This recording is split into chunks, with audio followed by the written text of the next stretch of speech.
histories that we run to, and we feel like they offer us protection when we really should be running to the Father, and we should be running to the tools that he offers, like the sword of the Spirit and his word, and everything. But we just, out of habit, we just run to things like fear, because we think fear will actually protect us. And in fact, it just, it lies, it's the lies of the enemy that we believe, and we keep on going back to the same position, and we get the same results. So you're not necessarily, someone's not doomed to this per se. I mean, you're more likely to use fear as a shield, but you're not, say, like doomed to it. It's not an automatic cause and effect. You jump in the water, get wet. It's not that automatic or that guaranteed. Mm-hmm. Yeah. So a stronghold, I saw John Paul Jackson teaching on this, there's possession, like a demon is literally taking over your free will. Correct. Oppression is hanging around, just taunting you. And then there's a stronghold, isn't even a spiritual force, it's a thought pattern. It's like, the more you think a thought, the more your neurons get stuck in, they make a rut. It gets easier and easier to think that thought. So a stronghold is just a thought pattern that you repeated over and over, where it's like a big tower now. Every time you think it, it's a brick, and it builds this big wall. Is that maybe accurate of what a stronghold is? It could be a behavioral pattern also, not even thought. I mean, and thoughts lead to behaviors, obviously, but yeah, I mean, if you run to like a panic attack can actually be a behavioral pattern that you run to, because the stronghold is fear. You see what I'm saying? Yeah. So there's this fight, flight, and fawn. Those are three kind of mechanisms of response. That's true. Yes, absolutely. Could you go into that a little bit? I know people know about fight and flight, but fawn is kind of a newer one. It is newer, and I won't claim to be an expert on that one, but what were you going to say? Go ahead. I had never heard of that either. Yeah, that's been a recent phenomenon, and it's more of like from what I understand, it's a freeze response, where you may just allow someone to treat you anyway, just to maybe avoid the conflict of whatever's going on, from what I understand. And most of the clients I work with really have more of a fight or flight, though. Still, I only have one that deals with the fawning. So fawn's kind of like a deer, like they'll just kind of lay still, play dead, or like a possum would. Yeah, basically. So lay dead, let the bear nudge at you, because if you respond, if you fight, it's going to eat you. Or if you run away, it's going to catch you and eat you. So just let it kind of do what it wants, and maybe it won't kill you. Just kind of lay there and let it maneuver you. Yeah, and I think that can kind of go hand in hand with like dissociation. And I know, I'm not I must say I'm not licensed as a counselor, though I do have a master's in counseling, as you do, Brian. But mine's just human services. You got the big papers. Yeah, human services. Yep, correct, and board certified, life coach. But however, the dissociative part is, if you don't know, if our audience doesn't know, dissociation is, where you kind of intentionally or unintentionally have almost an out-of-body experience, or you kind of go somewhere else in your mind to block out whatever trauma is actually happening to you at the time. And then that can become a habit with seemingly benign things like that just stress you out, but may not be truly like a traumatic event to someone else, but it may trigger you because of a prior event. And then it will cause you to have that same sort of a reaction, that like your body just reacts based upon what you've been through in the past. So it's kind of auto response. Maybe go into your certification some too, because I mean, before I got to like mental health, everybody's a counselor, everyone that works in that field is a psychiatrist, and there was really no distinctions.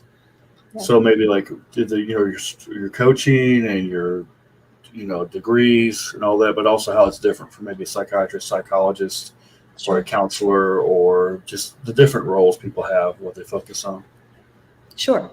So I am very, I don't know what I want to be when I grow up. So I have a whole bunch of things, but I think I'm in good company because the founding fathers of our country were, they had a vast array of education, right? So I think we're okay, right?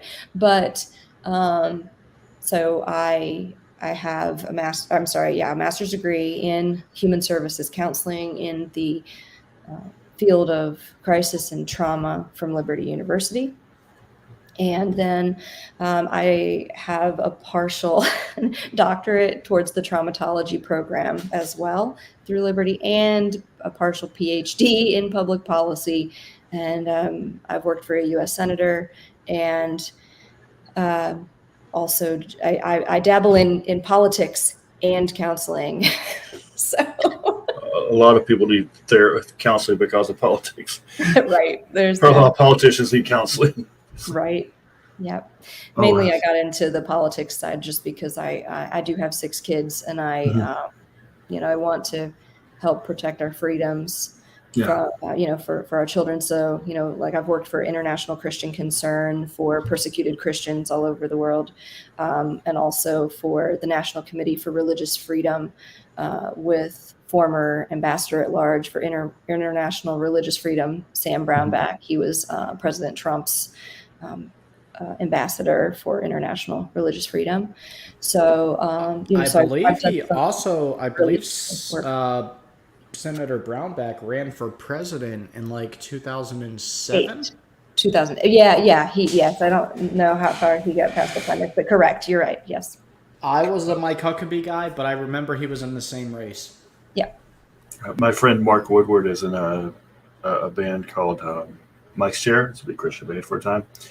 And he was telling me all about Sam Brownback back in 2007, 2008. He was all about it. He was so I remember that name still this whole time for some reason. Yeah. He just registered. So that's awesome, and you do pretty well everything. And your husband's in the Navy; he's a veteran. Yeah. And so, and you guys were doing some messianic kind of ministry, which kind of meets in the middle of Christianity and Judaism. Yes. Heal the gap. Yeah, definitely. Yeah, we've been blessed to be able to lead home groups, Torah study groups, and things like that from our home, where we'll actually have people from all different denominations come to our home and then learn the Hebrew roots, and then we've been part of Messianic synagogues. We've lived all over the East Coast. And we try to just, do whatever the Father leads us to do and minister to whoever he tells us to minister to. So. And you're a life coach too.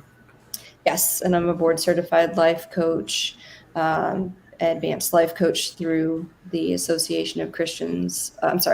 American Association of Christian Counselors. Sorry. I'm also a member of another organization called the Association of Christians in Health and Human Services. Sorry. So Keely is a trauma specialist at the Dream Helper Network. I do help people to get things and callings. And then I also went to the American Association of Christian Counselors, and also went to Liberty, like Keely did. And John Bratton, our grief specialist, also went to Liberty, and he also went to the American Association of Christian Counselors. So we all had these things in common after we kind of met each other. Yeah. But that's great. And we're looking at starting a nonprofit eventually, myself and Keely and our friend Angela. So Keely does everything, all the policy stuff. We want to know about procedural stuff. She just knows somebody that knows it, or she knows it, or has done it, or just she gets it done, which is awesome. So what are your goals from here? Are you finishing your PhD or finishing your other degree, or? So we live a lot of trauma repair in our own home. We have 2 adopted kids. They're my niece and nephew, actually, and so we're kind of living every day with the things they've been through. And so at the moment, all education for me is on pause because we need to focus on them and what they need at the moment. So God willing, I will, complete one of those, and I'll tell you why. You know, once, when I went back to school for my bachelor's degree, I said to the Lord, well, why are you, leading me to go to school? You used uneducated people all the time, and he said, in the Bible, for instance, and he said, well, for you, it's about finishing something you start, because I used to be a big procrastinator, and now I just have a lot on my plate, um, but he just wanted me to finish something I started, and God is so good. He's so good, and I was a 16-year-old mom. My husband and I have been together actually since I was 13 years old, and now we've been together almost 29 years. If you want to date me, my age, that is, to find out how old I am. There it is. Well, you guys met when you were 13? Yeah, when I was 13, and he was almost 15. Oh, wow. And yeah, and then we had our first daughter when I was 16, and I got my GED, but I had not been to school since 7th grade. So, so I went to the health department and took some classes and things like that on my own. And I went to college when I was 17, the immediate winter semester right afterwards. And I really wanted to be a doctor, really, really wanted to be a medical doctor all my life. And I failed biology. So I thought, well, my dream's over. And so several years later, when I was born again at age 23, that's when God convicted me to go back to school. And I thought, well, I don't need to, now I'm a stay-at-home mom, and I can do a job of some sort or whatever. But he really convicted me to go and get my education. And then I just asked the Father permission to be able to go all the way to my doctorate, because I wasn't really that great in school. I didn't get good grades. And like I said, I only went until the end of 7th grade and then got a GED. And I just wanted to prove it to myself and really glorify the Lord. I told him, I said, you'll have to go before me, and you'll have to help me get good grades. I want to get good grades because I want your name to be lifted high and you to be glorified. And I graduated with honors with both my bachelor's and my master's degree. So, wow. And I have a 4.0 as well. Even though my education's on hold, I have a 4.0 right now. So you're in good standing to go back. I think I'm still in academic probation from Liberty. So, and it's so inspires people, because we have this mindset. We're given this mindset, like, you straight A's through high school. If you don't do that, your life's ruined. You go to finish college right away, your life's ruined. And it's either all or nothing. And I failed first grade, failed 11th grade, dropped to high school 11th grade, had to go homeschool myself to graduate, to join the Air Force. And it was this whole thing. I was in special ed for math for 5 years, speech therapy 3 years, and listed as mentally retarded in my elementary school. So it's you get all this stuff, it gets you just kind of give up. It's like, oh, I guess I'm not meant to do this. Yeah. But you just kept pushing through. Like, you had children when you were a teenager. Yeah. You still finished all your college. You defied all the statistics. Yes. So that's so encouraging to hear for so many people out there that have the desire, but they've never seen anyone else overcome those hurdles. But now they've seen you do it, so it can kind of help them going. This part of what I do the podcast is to maybe someone out there has a similar calling or dream as you, that it can be done. If there were this 18-year-old version of you, it can be done. Keely's done it. You overcame all of that. It's it's a miraculous thing. Yeah. So thank you for sharing that. Are you ready for all the really deep philosophical type questions, Keely? I'm ready. All right. Well, I'm not boasting. Go for it. Okay. Here comes the pineapple on pizza question. Do you believe in aliens? No, I'm kidding. Okay. So my question is I feel like everyone on some level during their life will experience some form of trauma. Not everyone's going to need a trauma specialist. How do you identify the people who experience certain traumas who do need? Like, is there a checklist, or is it just when you know? Could you break that down for us? Sure. So part of it's going to be based upon the client who thinks they need it or not, right? The best outcomes are those who seek, um, help themselves. That's true for, addiction. It's true for counseling of any sort. Research shows that if someone's court ordered to help, the outcomes are not as good, right, as someone who's self-motivated. So someone who seeks out a trauma specialist or a trauma counselor on their own will have a better outcome because they're already in the position that they believe they need help. Now, there are people who do come to me and I will nearly think, you don't need me, actually, because sometimes people get into a rut where they concentrate so much on their past traumas, that they're like worried about micro traumas. Maybe we could say it that way. I haven't heard that term, but it just came to my mind. Like a micro trauma, like you said, something that happens to everyone, but they may be either worried specifically that they don't have enough faith and this is why things have happened to them, or um, they're just sometimes they're paranoid that they have that they've been too bad, God's punishing them or something, right? So, I mean, in that way, they really need just hope instilled in them. They really just need encouragement that they're okay, they're not alone, and that they're not as bad off as they see themselves as.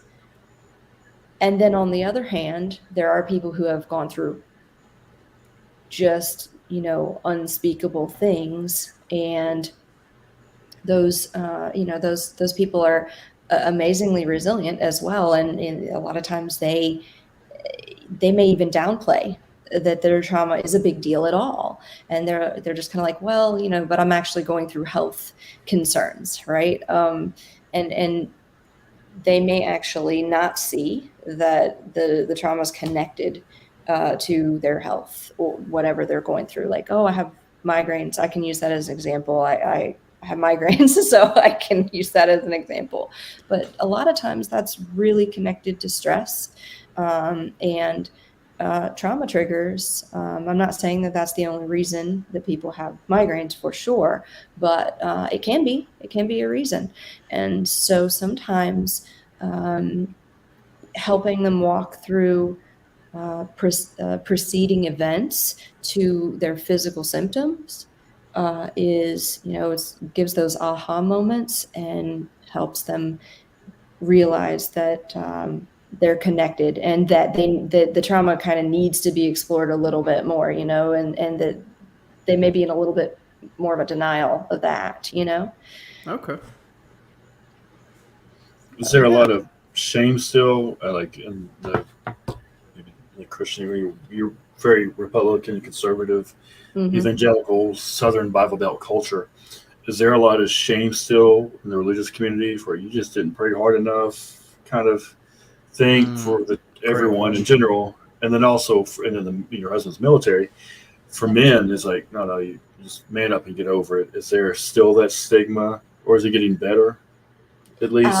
I am seeing a lot of churches. I do kind of monitor a bunch of different denominations, and yeah, I have seen that even like charismatic ministers and things that used to, again, to reference David Diger Hernandez, he just mentioned that recently. He said, I used to teach that, it was just that you had a lack of faith, but he's like, I'm really recognizing that there are real mental health issues that need to be worked through, and that's the way healing comes. Now, in the New Testament, there are several different words for healing. Like when Jesus would go and heal someone, there's one word that in the Greek transliteration begins with an I, and I can't remember exactly how to say it, but the other word is where we get the word therapy from. It's therapeuto, Oh wow. And so, Is yeah, that more progressive, like not an instantaneous healing, but a progressive healing?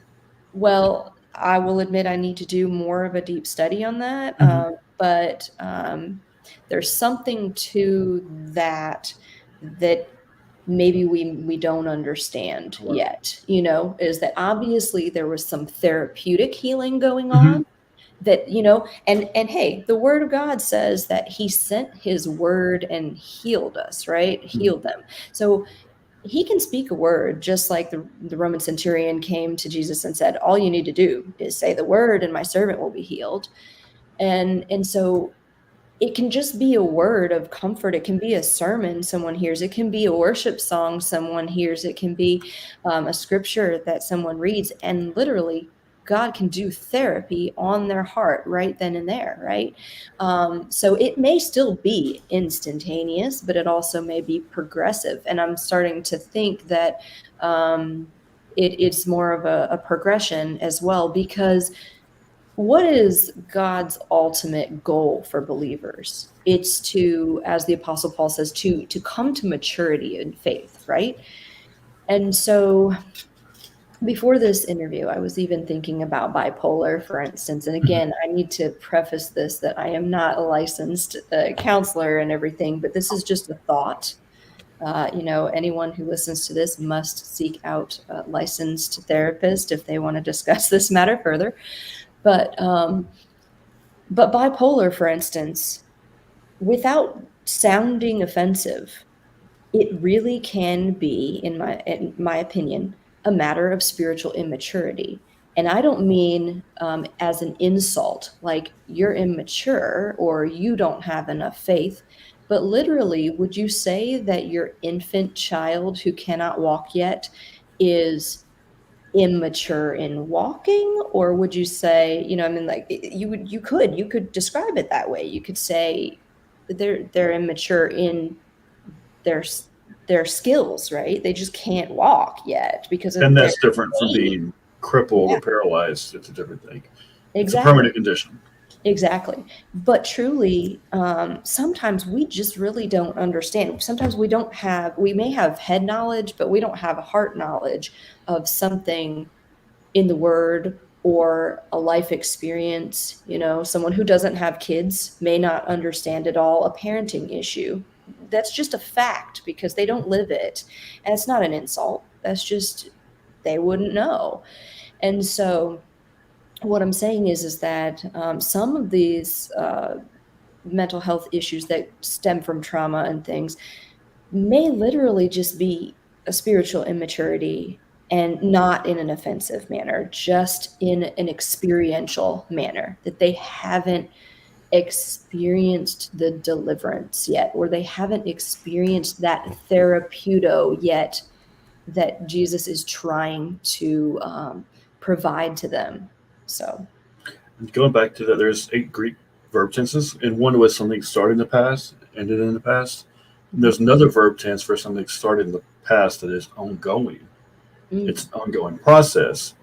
Like you planted a tree, open the thing, put it in the ground, you planted it. But you're growing the tree, you planted it in the past, and it's still growing. But we don't have those in English. So yeah. it could be right there in scripture, but so we don't have these concepts. We just read right over it. Mhm. And there was a man with a blindness who it was a 2-step healing. It's like, oh, I see trees walking. Yeah. And I saw a commentary by a medical doctor about sometimes it's the eyeball itself is healed, Mhm. but the brain does not know how to interpret the images. So Jesus had to heal his eyeball, and then he had to heal his brain because there's Yes. two separate things. Because the eye sees everything upside down, and the brain has to flip it, and Yes. so he thought he probably saw these people upside down. They're kind of Mm. like trees going because their legs are spread out the top like a tree branch would be. So he's seeing everyone upside down because his eyeball's fine, but his brain has to be healed to know what to do with the information. So it's like, you could be spiritually healed, but you have these same thought patterns or these same bodily responses. If you're emotionally spiritually healed, you have a bodily response to something. Yes. Absolutely. I have Absolutely. a couple questions for you. So, my first question is what is, in your opinion, what is the most common trauma that you find yourself working with? And what is the hardest trauma to completely help someone heal from? Great questions there. So what I've actually dealt with most is right now is I have the most clients with um, relationship issues going on right now. That they have not they've been in a long-term marriage, for instance, or something like that, and have not been validated by their spouse, and it's deteriorated the relationship to the point where neither party seems to want to be together anymore. And Is it related to that ugly new in phrase, the narcissism? oh, I'm glad you brought that up. Yeah, that that I think is causing issues. I do believe that the N word is thrown around way too much right now, because okay, everyone has a level of narcissism. We learn that in school, right, Brian? Right? Right. Yep, Everybody's everyone has a level of self-focused, and narcissism. then all the responses. How you troll narcissists? Just don't talk to them. Just stonewall them. It's like so completely cut off communication is presented as the perfect solution to Right. the relationship issue. Yep. And everyone, when they're nearly everyone, unless you're just a really, really, really kind person at heart, and there are some of those out there.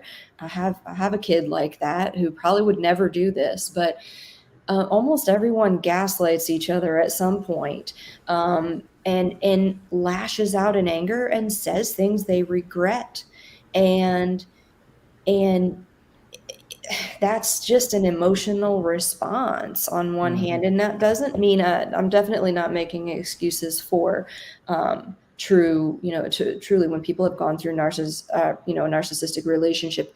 That's on a different level. That is when you have someone like a true narcissist doesn't have the true capacity to have compassion and grace and love for you at all. Um, they they truly only think about themselves, only talk about themselves, and only concentrate on what they want. Will they will control all the finances, for instance. Uh,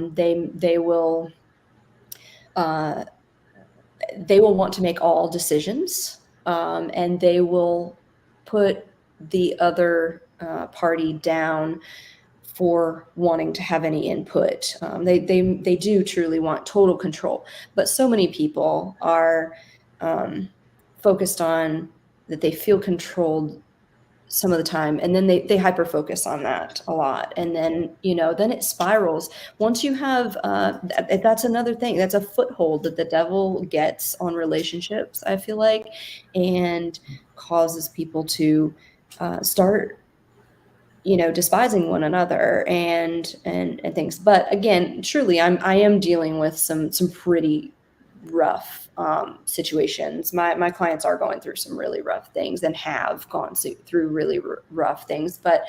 Um, but when, let's say this, the rocky relationships tend to come when you have one or both parties who have had childhood trauma and it wasn't resolved and it wasn't worked through. And then both parties trigger each other a lot. And so there is, you don't have to be perfect to be married. You don't have to have, the perfect pre-marriage counseling. But just being aware of some of the, the things that do trigger you, and not using them as an excuse either, and saying, well, hey, I can't function if you treat me this way. But just both parties, if they can have an appreciation for one another's struggles, as the Bible says, we're to carry one another's burdens, right? We're not supposed to be like, wow, you're weird and you're psychotic and I don't want to deal with you because you have some struggles. It's more along the line of believers should be willing to walk beside one another and say, hey, you're my other half, you're my helpmeet, and I'm here for you. And yeah, you may annoy me when you're acting like this, but I realize that I need to be there for you and be strong for you when you're going through these things. And the other party should be able to do the same as well. It should be as reciprocal as possible, in a perfect world, obviously. And your second question again was, sorry, I got too far into that. No, that's okay. It was a really great answer. My second question is, what do you think is the hardest trauma to heal from? Whew.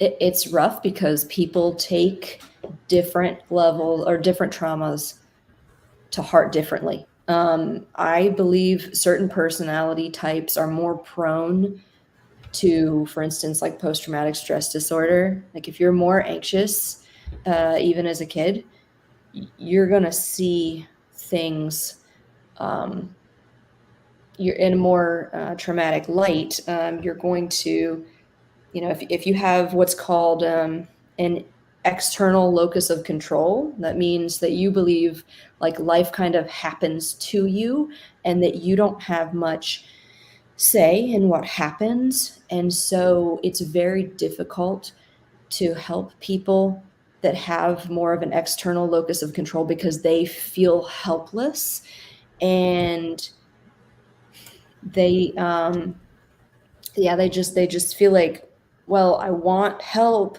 but I don't think I can actually get help, so it's more along the lines of kind of just hearing them and trying to make them feel validated and heard and cared for, because everybody needs that, and so few people get that in life. And I think the more we progress in society and the closer we get to Jesus's return, the love of many is growing cold, right? And that happens in relationships in families, that happens in, marriages, friendships.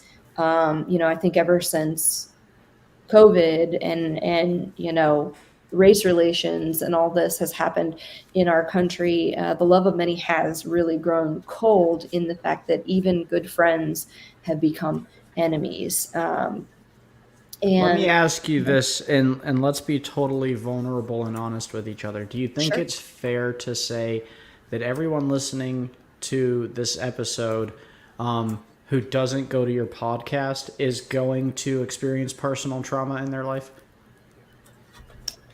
Rephrase that a little bit, like everyone who does not come to my Well, it was just a Okay. little joke. I'm giving you Oh, the opportunity to sorry. plug your podcasts. Gotcha. No worries. I don't require membership, and I won't excommunicate you if you leave my podcast.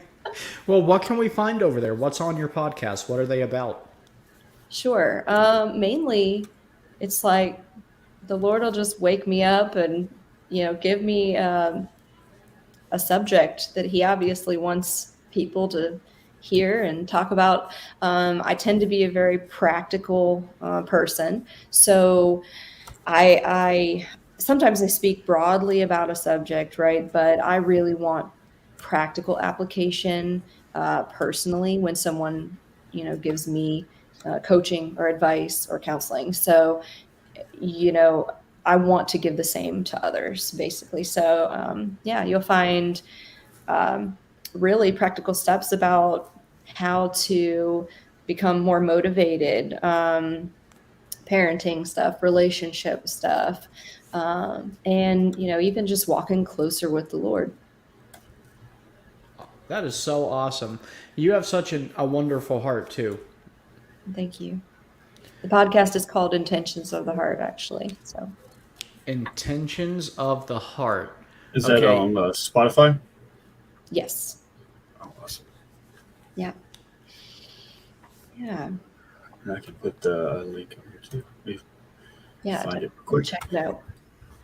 I was going to ask you about trauma bond. That's a big catchphrase now. Mm-hmm. That people use it all kinds of ways. Could you go into that a little bit? Because I have a singles group and it's it's a common phrase people use, but everyone seems to have a different definition of it. Well, yeah, and again, I haven't gotten into, kind of like fawning. I haven't gone into a lot of study about it, but I think it's pretty parallel to what we used to say in the Christian world is, soul ties, right? Would you agree, Brian, from what you've seen? I think so. It's very you kind of went to this thing together. Now you're stuck for life, but Mm-hmm. you wouldn't choose each other outside this traumatic experience. And Right. I've heard people in the military are so closely bonded. I mean, I was in the Air Force, but I didn't get deployed or anything. That this guy's got mandatory fun day. He was the only officer, and he's always kind of joke. He always makes there's a lot of humor, but he's also getting encouraging people to get mental health support. And it's like people in the military are close because of trauma bonding while deployed. And it's a similar thing. You develop this fear-based situation, and you be close to someone through this. Yeah. I mean, again, we're always going to kind of have a tie to someone who can understand our situation and maybe get wrapped up in an unhealthy relationship that reminds us of, or is, again, in the Christian world, you could call it, in the charismatic world, you could call it a familiar spirit, right? Mhm. So yeah, we do tend to gravitate towards what is familiar to us again, and that can go back to the idea of the strongholds. Strongholds are a familiar, safe place.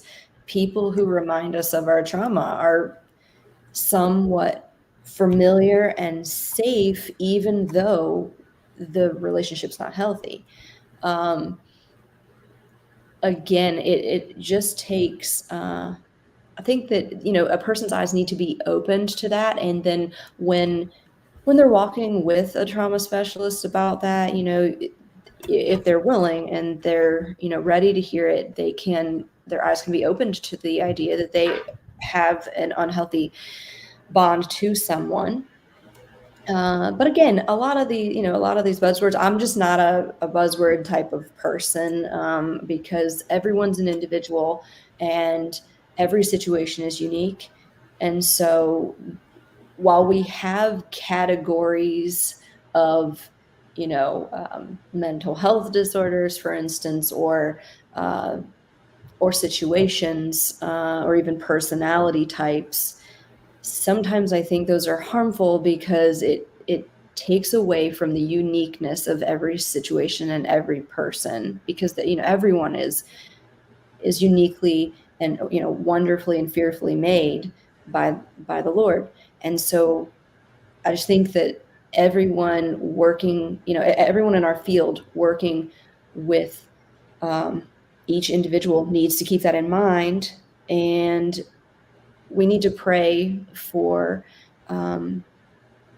specific words for each person, and just yeah, we can't follow a formula for everybody. It just doesn't work. Yeah, it's formulaic. Do you think it kind of ties to rejection of, well, no one else is going to accept me because of my past, but you understand my past, so we're just going to commit to this no matter how hard it is, because no one else is going to get me, understand me. You're the only option, or you're the only one that would get it, or not think I'm crazy, kind of situation. Are you referring to people who Like a trauma bonded relationships, like two people who grew up really poor, for example, Sure. that might, that might be the only thing that holds them together is a shared trauma, or two people who grew up Yeah. abused Yeah. or an addiction. The only thing they have in common is the past, not the future, and not even the present. The only commonality is the past, and they're afraid to, they don't go outside of that because of fear of being Absolutely. misunderstood or judged or whatnot.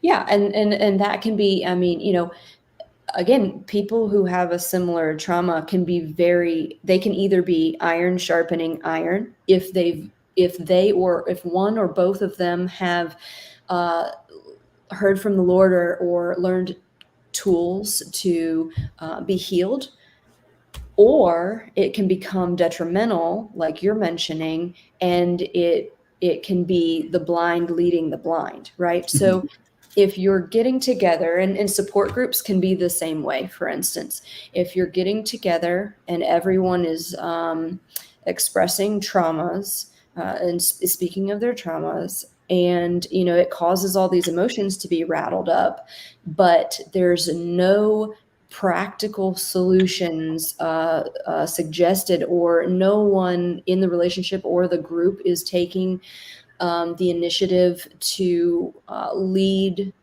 others out of that or to get healthy themselves, then yeah, you're just gonna have two people helping each other downward spiral instead of become stronger and become healed or delivered, right? So they're just sitting in a mud puddle together, and they Yeah. don't want to get out because no one's going to give them a hug if they're covered in mud. And I've seen that. I always wonder, is like, at what point has counseling become detrimental, or a support group become detrimental, or have Yes. you just started going backwards because, like, crabs in the bucket, one tries to climb out and the other ones pull it back in. And I mean, I Yes. grew up in a place very much like that. The whole town is, almost the entire town is just some kind of giant trauma bond, but it's geographical. And if Yeah. you leave, there's a lot of backlash for it, but it's, no one really wants to move forward. They just kind of, I accept you as this and you accept me as this, and we're all just going to kind of sit here and stay in this mindset. Yeah, you're absolutely right. Yes. You've got to have a stronger person to, you've got to have at least one stronger individual to help shoulder the load out. You've got to have somebody who is willing to try things that aren't comfortable, to get out and to do hard work to get out of it. Absolutely.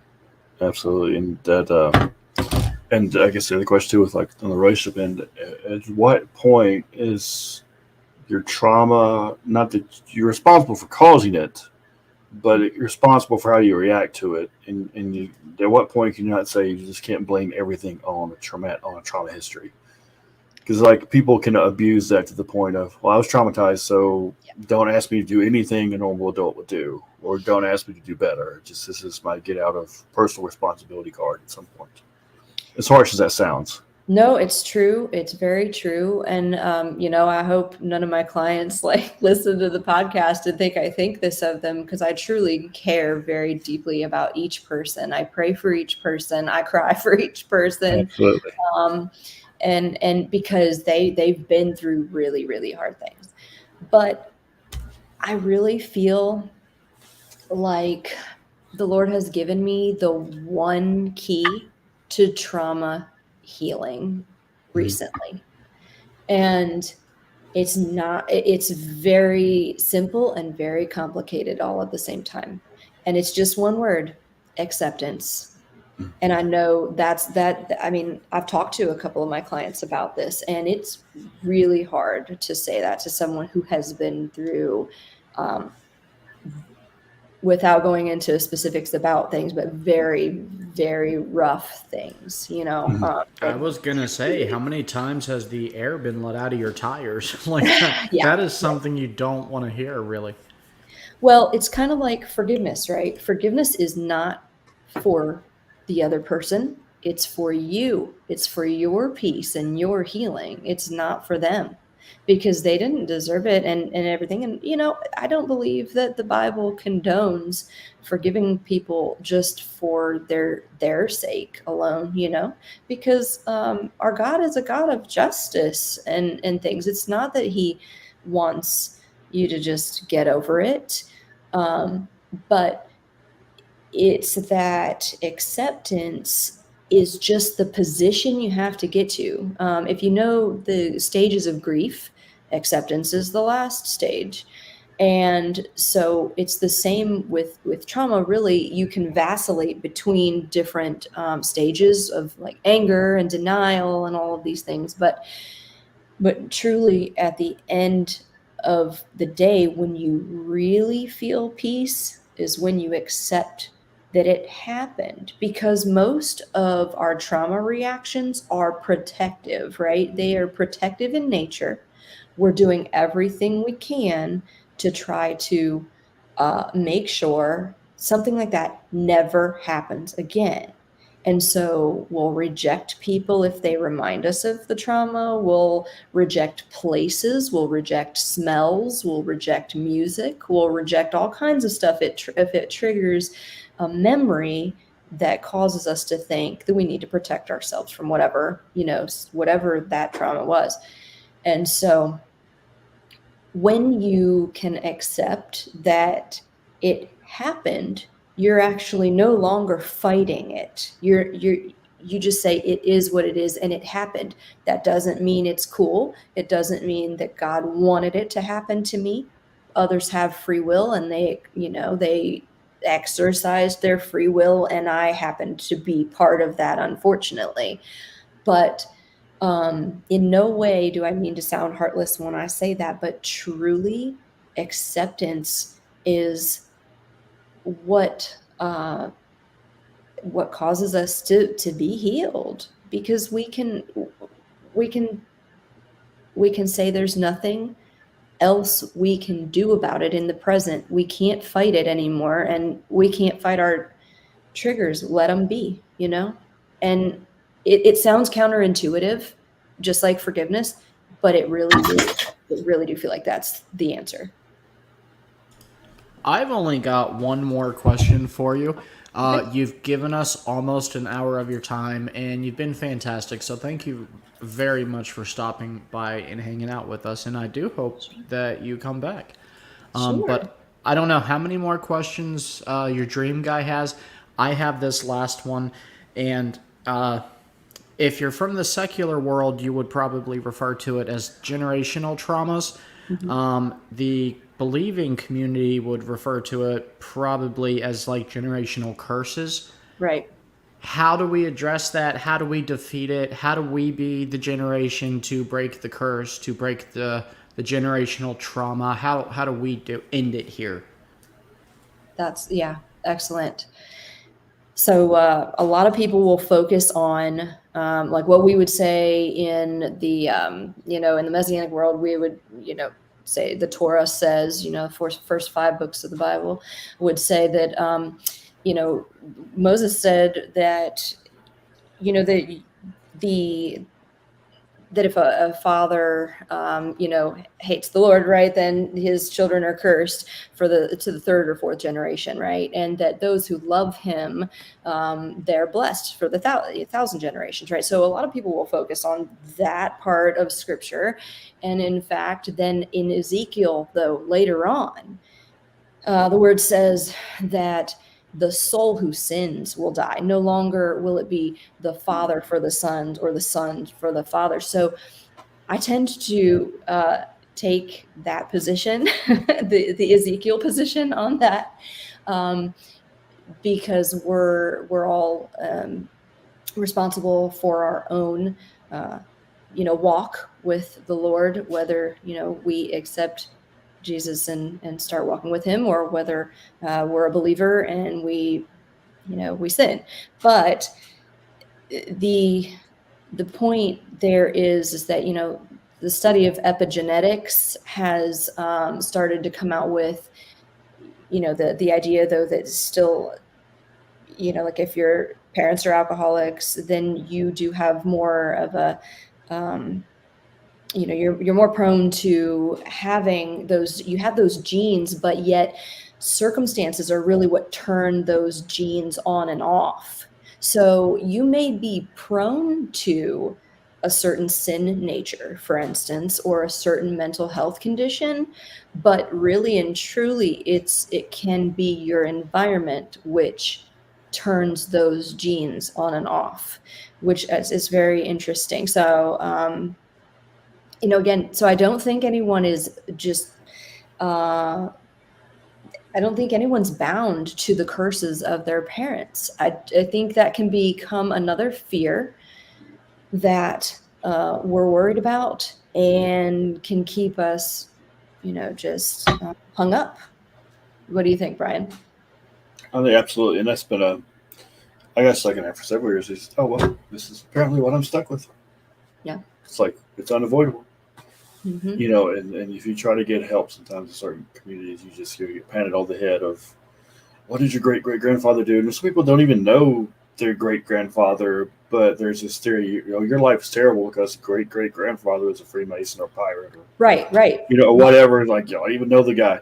So it seems very unfair, content your view of God. I'm doomed to this because someone I didn't 100 years before I was born did something, and this is what's caused it. And I've suffered my whole life because I didn't know such and such did something because you're an orphan or something. Yeah. So it's very difficult, but also it's just very the dooming of, well, this is what you're stuck with. Right, right. So the book of Hebrews says that, the blood of bulls and goats could not cleanse the conscience of the worshiper or the sinner, right? And so that implies that it was only the blood of Jesus that could do so. But many of us are not allowing that. When we become born again, we don't really see ourselves as a new creation many Mm-hmm. times. You know what I'm saying? We Yeah, don't see a that. half a creation. Right, exactly. That we're still bound by other things, or we have to make sure that we renounce everything. And if we don't know, like you mentioned, that there may be some sin in the family line that we don't know about, Mm-hmm. and that we're open to. But again, I believe that God is so good. Jesus's blood was so precious, and it's so valuable that why would he offer us new life and a new start? And our sins are forgiven as far as the east is from the west, cast into the sea of forgetfulness. That's what saved me, was those verses right Except for there. those sneaky ones, great great grandpa did that you didn't Right, know about. right, exactly. But I mean, I'm living proof, without calling out who. Someone in my Mm-hmm. husband's family is high up in the Freemasons. I mean, he's a very active member. But you know what? We Uh don't we don't experience that. And because and the only thing that I may have residual after I was a Wiccan and became born again, was just old thought patterns that I needed to get rid of. And again, those strongholds that you may run to because you're just used to it. It's Mm-hmm. something familiar. But once you learn that you don't have to run to those things and that those are not in line with scripture, then you can live in that newness of life. You can be free. Who the sun So, sets free is free indeed, truly. absolutely. And my last question was, I guess, procedural. So if someone wanted to contact you, how they do it, and what's the procedure, and for Sure. looking into getting coaching. Do you do like a consultation or interview process, or how's all that work? Yeah, so I have an intake process where I, send you a questionnaire and things to just kind of see what you're going through, and then I'll send you, information about myself, my informed consent, and what the basically the parameters of coaching. Coaching is technically not mental health. Counseling, but again, from a spiritual perspective, you can kind of dive into those things as long as you're keeping it to the faith aspect. And and so if anyone wants to get a hold of me, they can either email me at daniels.keely@gmail, which is DANIELS KEELY@gmail.com. And you can go ahead and request, like you said, the intake paperwork, and we can talk a little bit and then see if you'd like to schedule with me for coaching. And I do half-hour appointments and hour appointments. So whatever, is in your budget, I can do that. So we're also going to have you on. We have a listing on Psalm 16 Ministry Yes. under coaches, and also under trauma. So we have you on there as well. And let's talk shalom.com for our podcast. We have a guest list. Let's talk shalom.com/guest. We put all of our guests on there with your picture and a link to how to contact you as well. So multiple ways of reaching out to you. Yeah. So they can just email you direct too for the They forms. can, or go to the website, your website as well. Yep. Awesome. Yeah. Thank you so Thank you much. all I for feel having me on. encouraged. I actually answered some questions I've been having for a while, and not just on the trauma side, but also on the theology side, and even where to go with my college stuff. So that was very, very helpful to me personally. Help you guys too. Yeah. Now, please be sure to come back and hang out with us, or we're going to sell your email address to telemarketers. Okay, sounds good. All right. Thank you so much, and you've been a great guest. Thank you. You all have a wonderful day, evening. Thanks, Keely. You too. Bye.